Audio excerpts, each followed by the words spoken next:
Thanks for joining us for CBN's On the Home Front. I'm Mark Martin. Today we're taking a closer look at our canine friends and their role in the military. War dogs have a long history in America's military. They've been there with soldiers on some of the most critical missions. Our national security correspondent Eric Phillips joins us now with the story of a Navy SEAL and his canine partner. Eric. Yeah, well, in his book, No Ordinary Dog, Will Chesney focuses on his dog, Cairo, just as much as himself, if not more. He explains how Cairo saved his life in more ways than one, and that is why he wanted to focus on the role that working dogs play in our military today.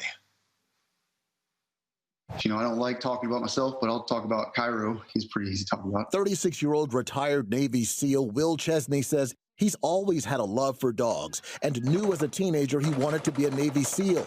It wasn't until years later, after achieving that goal, that his two loves came together after hearing the testimonials of military dog handlers. Raise your hand if a dog's ever saved your life, and everybody's hand just went up pretty much. The first time I met Cairo was at Dam Neck at the training facility. And I remember him coming out towards the bunkers that we were working on, and he was a good-looking, laid-back, calm dog. He had a great bite. He was a really good worker. I got pretty lucky getting him. Non-stop training built trust, relationship, and a deep dedication. You know, we asked these dogs to do some pretty dangerous stuff. You know, sometimes they lay down their lives to save ours. That almost happened during a 2009 mission in Afghanistan when Cairo was shot while protecting his teammates. When I saw him, he collapsed. I thought he had passed away. I thought he was dead right there. But Cairo survived and went on to take part in a mission to finally get Osama bin Laden, the infamous mastermind behind 9/11. But my job that night was to do sweeps of the perimeter, putting the dog in the best position to find any explosives or tunnel systems. I like to say I was just there to babysit Cairo pretty much and let him do all the work. And I remember, I'll never forget when we landed, just looking around and seeing that everybody was still alive and okay, and we had accomplished the mission. And I got to do it with my dog. Assignments then took Chesney and Cairo in different directions. About a year later, a grenade blast left Chesney with a brain injury and post-traumatic stress, resulting in a difficult discharge from the Navy. By then, Cairo was also reaching the end of his career, and Chesney was able to bring him home. Cairo was a huge part, and I would think getting me through the tough times as well. Cairo helped me get through some really tough times. After watching Cairo suffer from cancer, Chesney had him put down in 2015. He says he wrote No Ordinary Dog to honor Cairo's memory, while also bringing attention to military working dogs and service animals in general. He took care of me, I took care of him. And I just want to tell Cairo's story. It's an ultimate love story between man and dog, and it highlights the integral role that service dogs continue to play for our military men and women. And that's why, with shrapnel still in his body, Chesney is dedicated to making sure that he advocates for these animals. He says he believes Cairo would be proud, Mark. And Eric, I know with a story like this, there's always so much to tell, but what did you personally take away from it? It was really just a feeling of how much there was dedication and how much love there was between Will Chesney and Cairo. Having an opportunity to talk to Will about how he and Cairo did everything together. It wasn't just performing these missions together. There's a trust and a love that is developed over the course of time, both when you're working and when you're not working. And what's interesting that happened in this particular story is once Will could no longer perform his mission as a Marine, he then had to go home, and just out of fate, and some might say it's more than just fate, but around that same time, Cairo was being retired, and he was able to help Will through those wounds, those mental and physical wounds, even after they both had been retired from the military. So we're talking about a situation where there was an endearing love. And I think that happens not just for military dogs, not just for working dogs, but even for those of us who have dogs and pets of our own. We understand that deep sense of love that you feel from the pet owner to pet, and that deep sense of loss when they're gone. Yeah, true camaraderie there. All right, Eric. And Eric is going to be here throughout this special. And we are also joined now by Lieutenant Colonel Oliver North and former Army Ranger and CBN contributor Chuck Holton. Gentlemen, welcome. We're honored to have you on the show with us today. Glad to be here. Good to be with you, Mark. Thanks.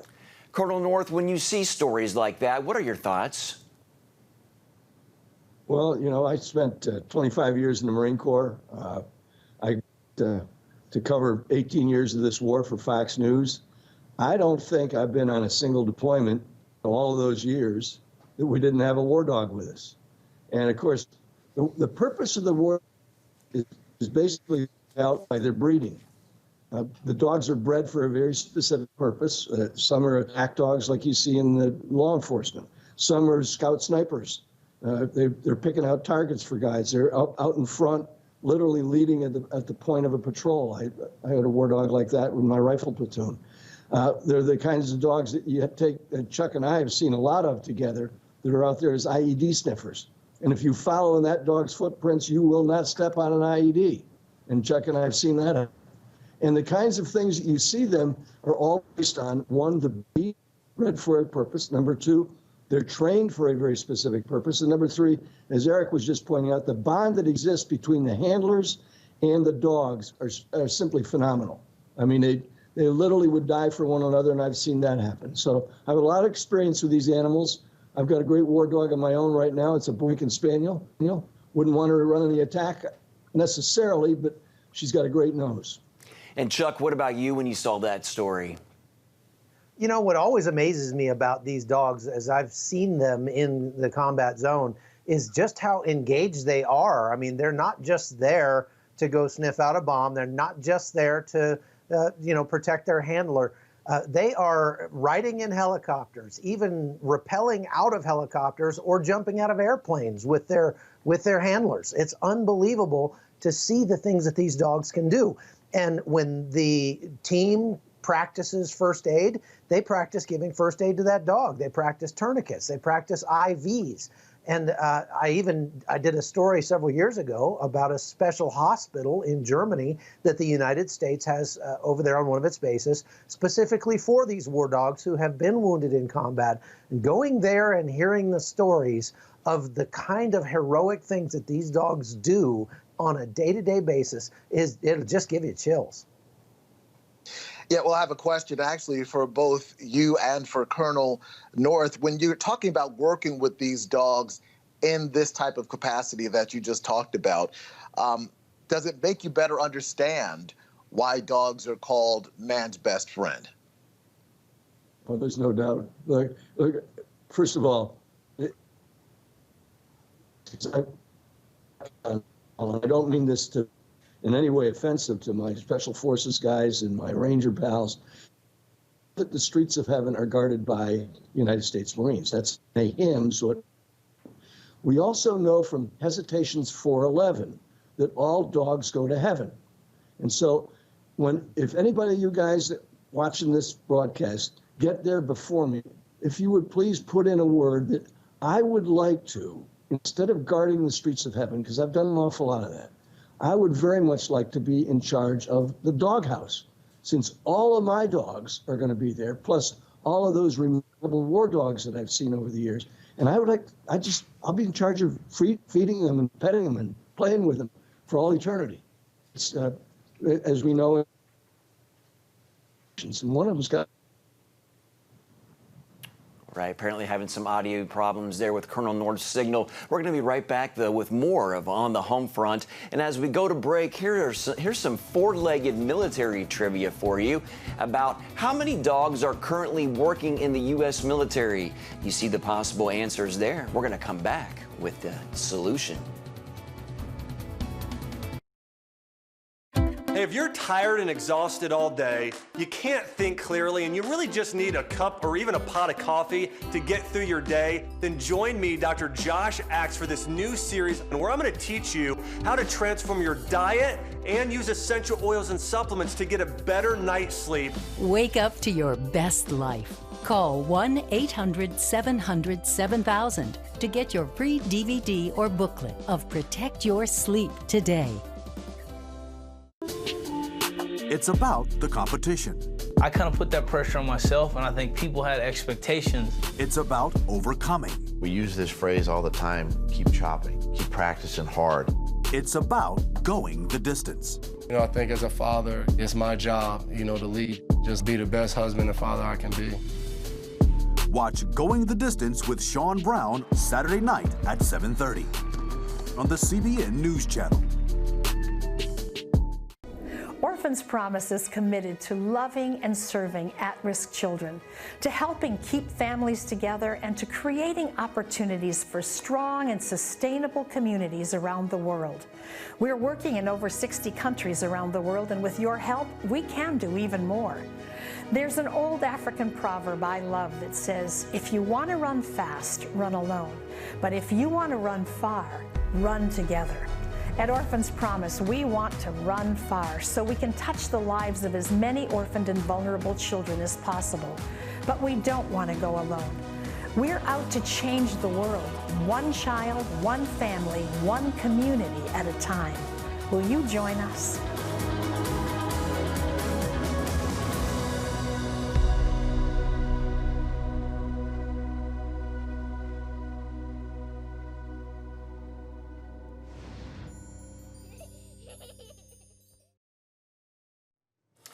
And welcome back to On the Home Front. The answer to our question on how many dogs serving in the U.S. military, about 1,800 or 2,000 authorizations for military service dogs are in active duty. About 2,000 authorizations for military working dogs. Eric. Yeah, that number sounds kind of large, but when you think about the work that the military does, you know that you need kind of all hands and in some cases all paws on deck. I want to make a correction, though. I did say in the last section that Will Chesney was a Marine. In fact, he was a Navy SEAL.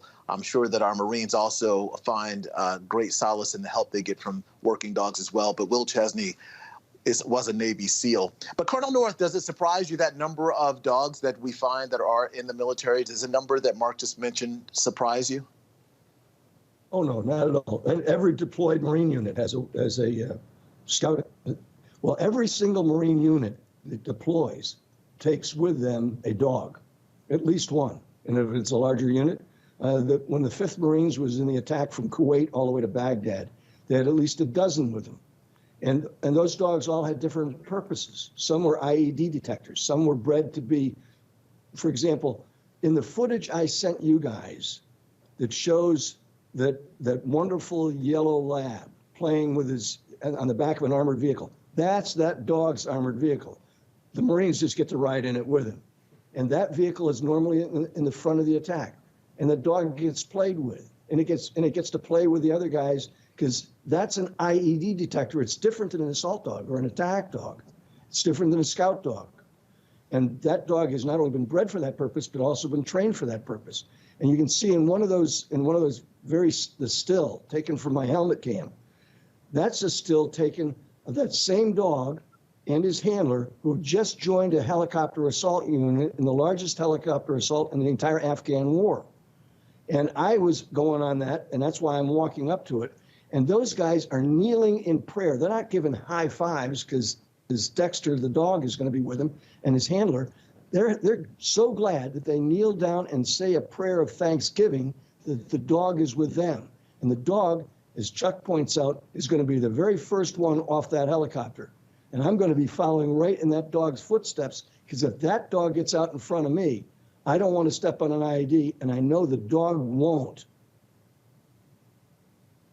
Yeah, very important point to make there, that these dogs oftentimes are putting themselves in danger so that we don't have to put ourselves in danger, or at least we can avoid it. Our servicemen and women can avoid it. Chuck, turning to you now, though, does the number of dogs in our military point to how vital they are?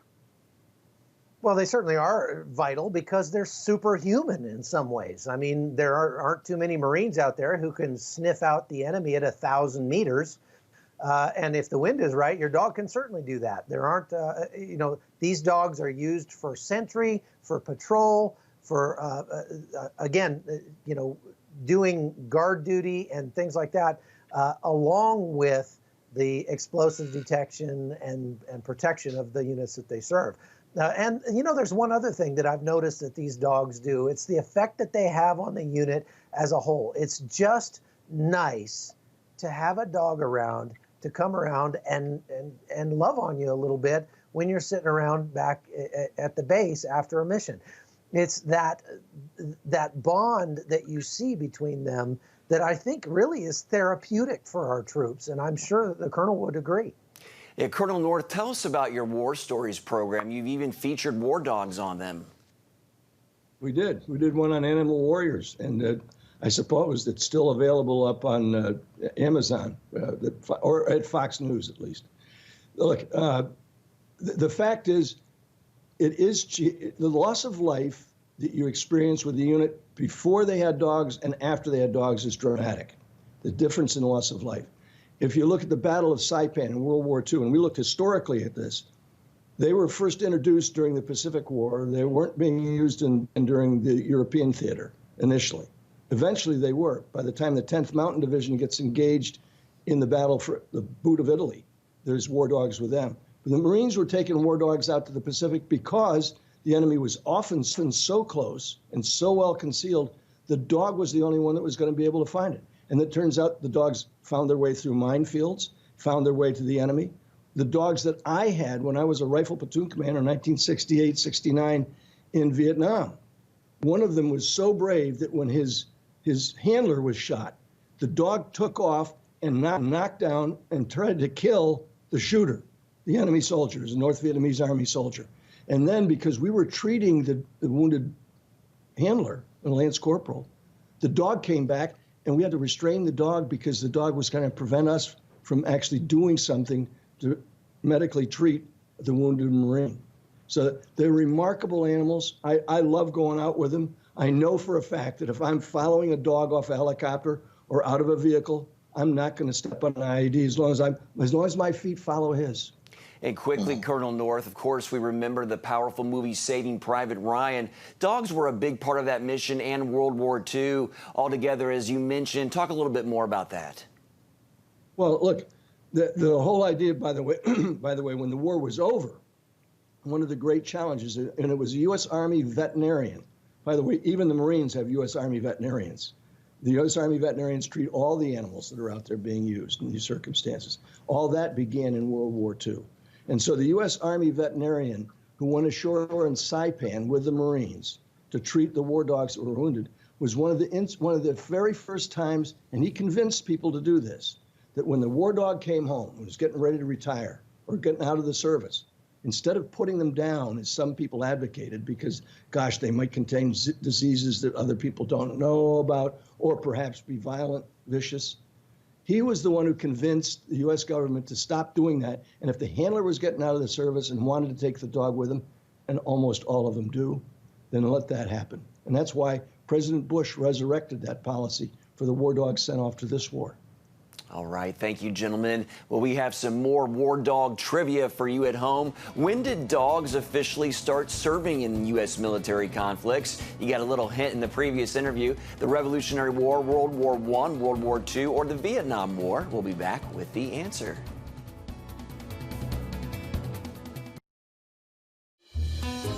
Daddy? Yeah, buddy? How many nickels are in a dollar? There are 20 nickels in a dollar. How do birds fly? Does milk really make my bones stronger? Yeah. Daddy, when we die, will we go to heaven? Do you have the answer to life's biggest question? Call the 700 Club. We'll help you find answers to the important questions life brings your way.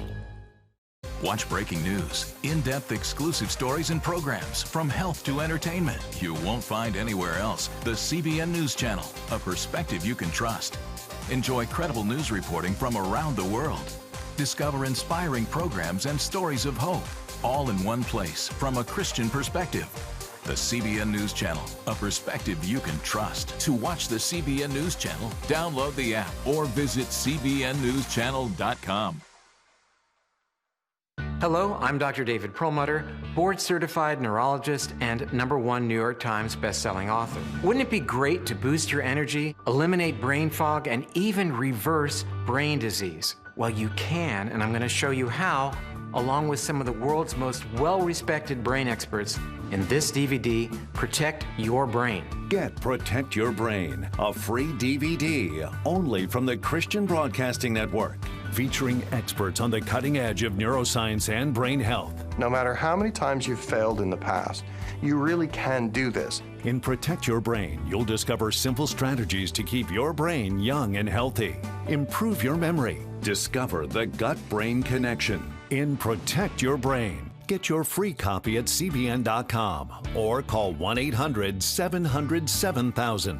If you want to improve the quality of your life, get the DVD Protect Your Brain and get it today.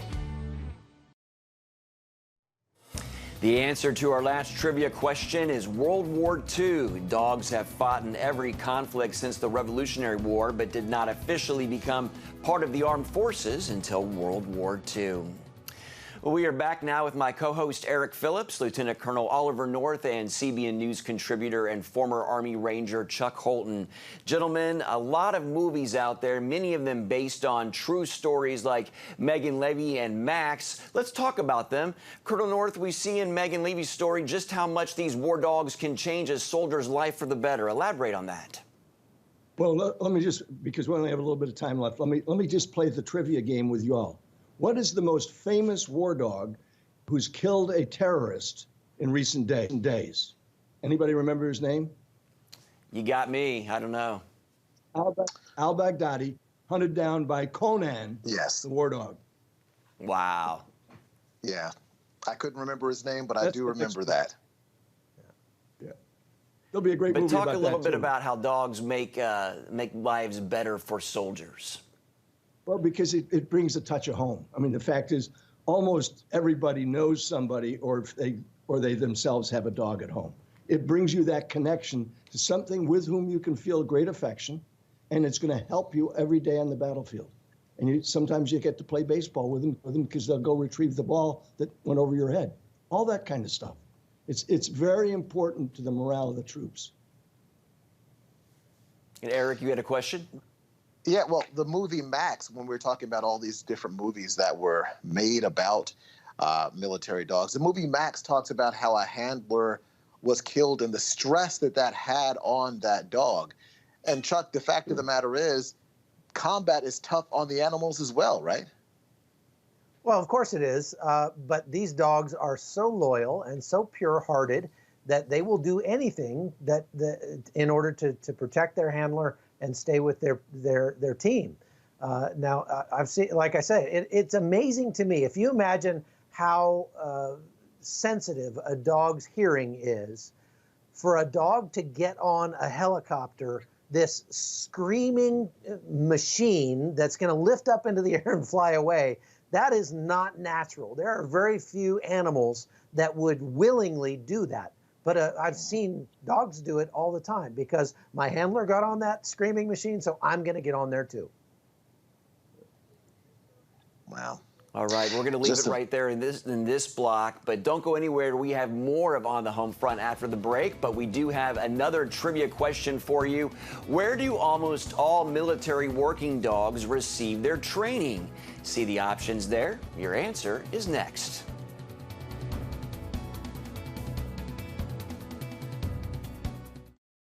Christians around the world are standing with the Israelis. But why?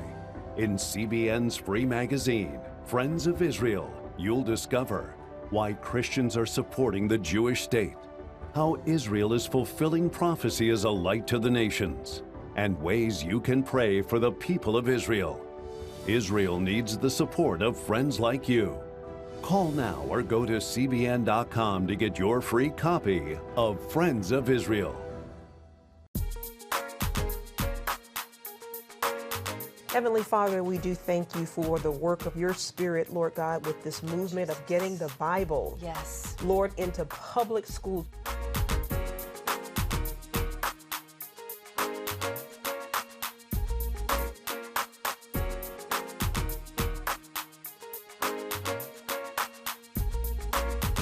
Watch The Prayer Link, Tuesday nights at 6:30.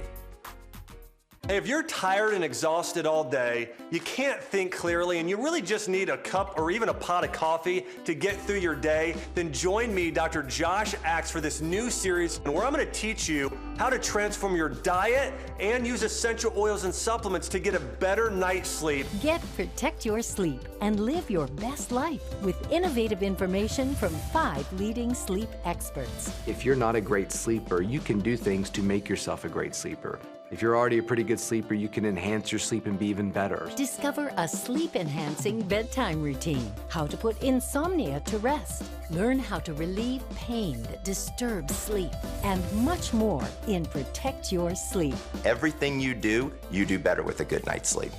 Wake up to your best life. Call 1-800-700-7000 to get your free DVD or booklet of Protect Your Sleep today. Don't miss out on this brand new series. We're back. The answer to the last trivia question about where the dogs are trained is at the Joint Base San Antonio Lackland in Texas. As we wrap up, we wanted to go on the lighter side and talk about how dogs really are man's best friend in a lot of ways. And movies as far back as Rin Tin Tin show that. Who remembers watching the movies or TV shows? Eric, first of all, your thoughts and on this and your closing thoughts on these four-legged friends. Well, I do remember those movies and TV shows, Mark. I remember Old Yeller as well and some of the others that featured dogs that were so loyal and loving. And I will tell you that in doing this story with Will Chesney, talking about Cairo, I really got a deepened sense of just how important dogs are in our military. And I think it's amazing how they just run the spectrum, going from risking their lives to protecting their fellow soldiers to then, as Chuck mentioned earlier, providing that therapeutic relief just by loving on their handlers and the other troops that are around. I think that they are amazing animals and that they definitely add a lot to our military ranks. And Chuck, quickly, I'm sure you've seen it as well inside and outside the military. Well, I've been a dog owner my whole life, and I don't really trust anybody who doesn't like dogs. And I'll just end with this. You'll never see a military working cat. So we'll put it that way. That's a great point. And Colonel North, we're going to give you the last words. Quickly, fond memories of Rin Tin Tin or any service dogs or pets? Absolutely. And just like Chuck just said, 77 years I've been on this planet, and I've got a dog the entire lifetime of it. The beagle that my brothers and I grew up hunting behind is not the kind of dog that I'm so familiar with jumping off the back of a helicopter behind him. The bottom line of it is, thank the good Lord that we've got people who breed and train these dogs for these purposes to save the lives of these soldiers, sailors, airmen, guardsmen, and Marines. Semper Fi. So true, and thank the Lord for these animals themselves. Gentlemen, thank you all for your time. Eric Phillips, Chuck Holton, and Colonel North, we really appreciate it and hope you enjoyed it today as we talked about war dogs. And that's going to do it for today. We hope you all join us next time. Have a great day. Thanks again for watching On the Home Front.